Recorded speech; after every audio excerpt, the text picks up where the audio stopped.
Why do people today appear so much younger than they used to? The two men pictured here in this photo from the 70s are only 17 years old. This gentleman is 45. He was 21, and these two were 23 and 44. Why did people back then look so much older than people of the same age today? In this film, the two characters are meant to be 45 years old. And in the first season of The Sopranos, Tony is the same age that I am now. So what could be causing this shift in how old people appear? Is it increased sun protection, a decrease in cigarette or alcohol consumption, or just healthier diets? One theory suggests it comes down to hydration. In the 90s, several companies started selling bottled water, and a massive push for people to start drinking water as opposed to sodas or alcohol began to rise in popularity. By 2016, water became the most popular beverage category in the world, and now bottled water accounts for 1/3 of the entire global beverage market. So could it be that we look much younger than our same aged counterparts of the past simply because we're drinking more water? Or is something else going on?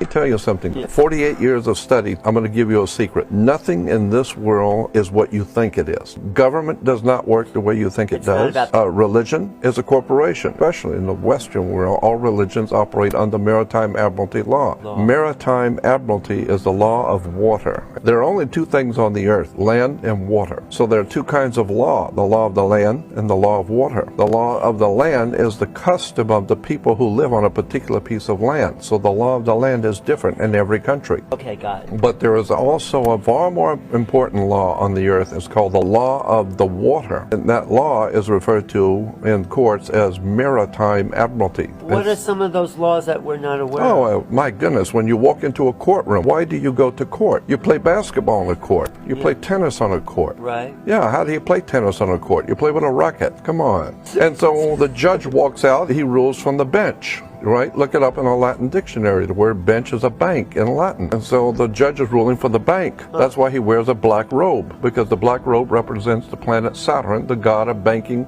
and law, who in the ancient world was called Lord of the Rings. Wow. Well, he is Lord of the Rings. Right, there's rings. And so women were told in the ancient world to listen to their god, so they would wear an ear ring. Men were to get married before their god, so they wear a wedding ring, because Saturn was Lord of the Rings.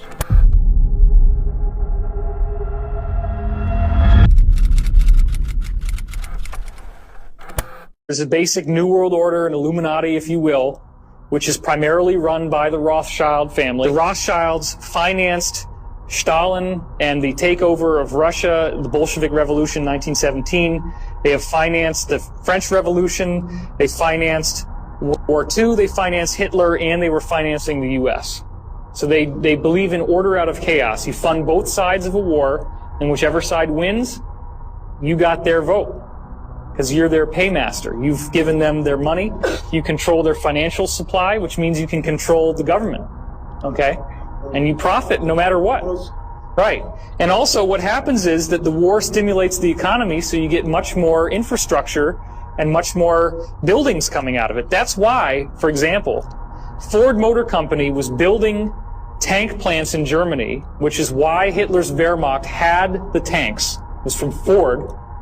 When American bombers bombed Ford's tank plants in Germany, Ford personally repaid Hitler so he could rebuild the tank plants faster. Boeing actually was shipping, this has been documented, was shipping passenger airliners to South America, which were then sent to Africa, where they ripped the seats out and turned them into Hitler's bomber fleet. That was Boeing. These are American corporations.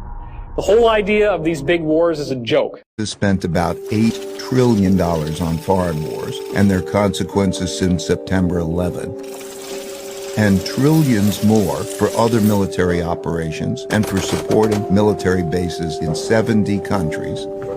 And it still isn't spending enough to support its military competition with China in the area around China. In this cycle, the richer countries eventually get deeper into debt by borrowing from poorer countries that save more. It's one of the early signs of a wealth and power shift. This started in the United States in the 1980s, when it had a per capita income 40 times that of China's, and started borrowing from Chinese who wanted to save in dollars because the dollar was the world's reserve currency. Similarly, the British borrowed a lot of money from its much poorer colonies, and the Dutch did the same at their top. If the empire begins to run out of new lenders, those holding their currency begin to look to sell and get out rather than to buy, save, lend, and get in.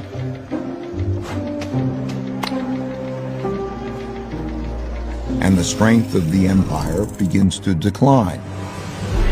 The decline. The decline comes from internal economic weakness together with internal fighting, or costly external fighting, or both. Typically, the decline comes gradually and then very suddenly. When debts become very large, and there is an economic downturn, and the empire can no longer borrow the money necessary to repay its debts, the financial bubble bursts. This creates great domestic hardships and forces the country to choose between defaulting on its debts or printing a lot of new money. It always chooses to print a lot of new money. At first gradually, and eventually massively. That devalues the currency and raises inflation. For the Dutch, this was the financial crisis brought about by financial excesses and paying for the Fourth Anglo-Dutch War. Similarly, for the British, it was paying for its financial excesses and its debts from the two world wars. And for the U.S., it's been 3 cycles of debt finance booms and busts since the 90s, with the central bank stepping in each time with stronger measures.